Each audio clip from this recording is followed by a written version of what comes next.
My mother, having graduated and being considered a special student, was permitted to teach there. And it was while she was teaching there that the missionaries thought it might be appropriate for her to come to America to further her education.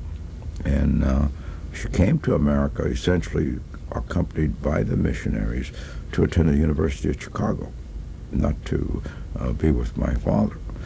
But she was betrothed to my father when she was a child.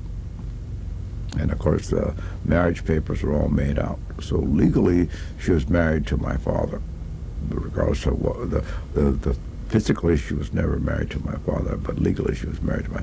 When they arrived in Seattle, and this fact was surfaced by the immigration officials, then the missionaries felt that they were obligated to notify my father that his wife was in this country.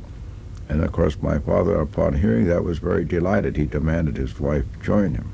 And so upon that request, the missionaries would no longer have anything to do with my mother, so my mother was left with only one option, and that is to come south and join my father. And this is reinforced by some people in San Francisco. She stopped in San Francisco, spent a week there. I talked to Mr. and Mrs. Har, who back in those days had a little dry cleaning shop in San Francisco. She stayed with them for a week.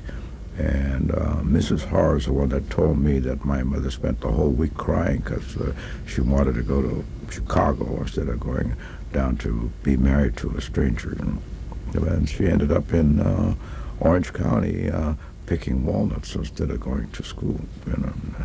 And I think that was all the years that I was growing up, I never knew my mother had a secret ambition. It wasn't until I returned from Korea the second time as a full colonel that my mother, and I could speak Korean then.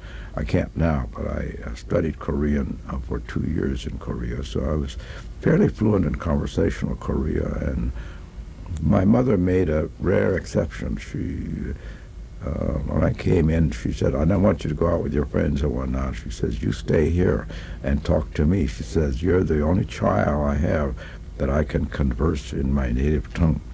And so she says, "I'm so happy for you to be able to go to Korea and learn to speak Korean so we could talk."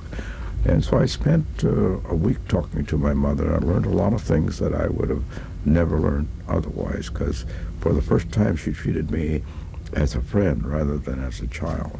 And I think among all the children, I'm the only one she ever treated as a friend, as an equal, because I was the only one at that point in time that could converse with her in Korean.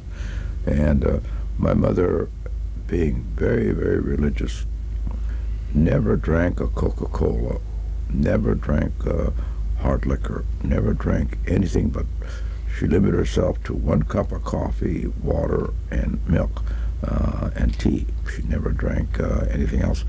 But at that time when I came home from Korea, she wanted me to stay home so badly. She says, "I'll go out and buy a bottle of scotch for you." And I told her not to. I didn't believe she would, because that's something against her, the very deepest principle in her body, fiber. But she did go out. When I came back, there was a bottle of scotch sitting on the table, and I just couldn't believe it, But I didn't feel, as much as I loved to drink, I didn't feel right, so I never opened a bottle. I never drank in front of my mother.